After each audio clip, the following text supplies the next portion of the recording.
There was a season with Simply Lovable where I felt like I was doing everything. I was creating content, I was designing more tools and workbooks, refining my messaging, and even my strategy. And from the outside, it looked like I had it going on. Things were looking really good. Now, don't get me wrong, the brand looks amazing, but it looked as if I had everything together. It looked like I was being fully productive in marketing and my outreach, like I was really showing up. It looked like I was building and expanding, but internally, I was hesitant, pausing, questioning myself daily. I was overthinking every marketing move, overthinking every promotion, overthinking every launch decision. I actually really stayed in creation mode, but I never moved into activation mode. And the truth was not that I didn't believe in the product or the brand.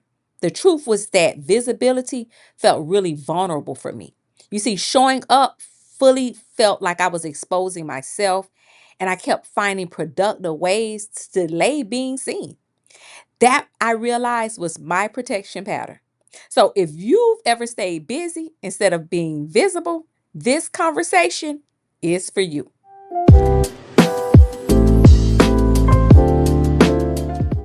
So the first area that I want to talk about is protection disguised as productivity.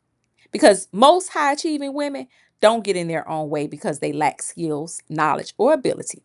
They get in their own way because they are protecting something. Sometimes protection looks like procrastination. Sometimes it even looks like perfectionism because you want to get it right. And even sometimes it looks like productivity. And for me, I was producing, but I wasn't activating because activation for me required exposure, and exposure required identity expansion for me. So at some point in your life, shrinking kept you safe. Being strong kept you respected. Being self sufficient kept you stable. And not needing too much kept you accepted. So those strategies worked then. But what once protected you then can later restrict you in the future. And personal growth requires you to notice when protection turns into a limitation. So for me, once I saw that I was really just protecting myself, I had to ask a really hard question. And that question was, what version of me was I still holding on to? And that's when identity for me became very clear. Because the second thing that I want to talk about is you can't scale if you are not comfortable with you.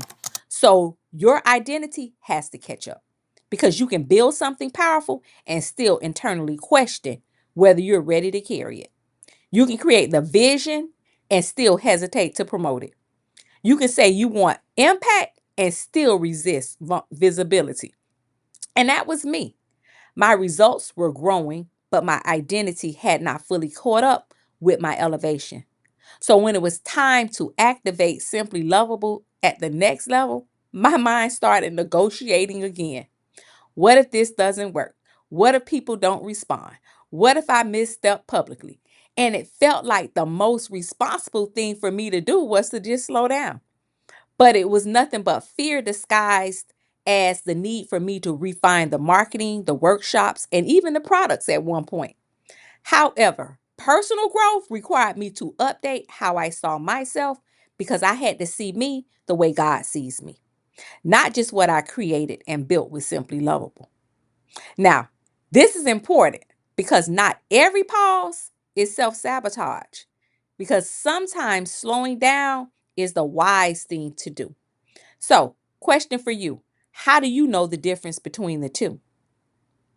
The next area that I want to talk about is discernment versus fear, because there is a difference. You see, discernment is choosing carefully after thinking it through, whereas fear reacts fast and assumes the worst.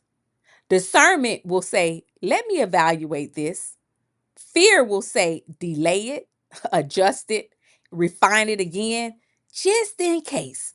You see, discernment will help you expand with wisdom, but fear will keep you circling in preparation mode. And when I realized that some of my strategy was actually hesitation, everything shifted for me. I didn't need another revision. I just needed the courage. So, What do you do when you catch yourself staying in preparation mode?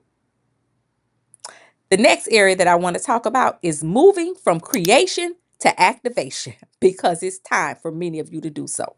So you don't need any more ideas, you need awareness. So ask yourself, am I refining this because it truly needs improvement or because activation makes me uncomfortable?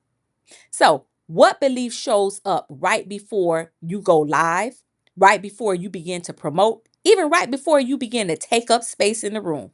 That's the real work that you need to start doing because personal growth is not about constant production. It's about aligned activation. Next, emotional landing. And let me say this very clear.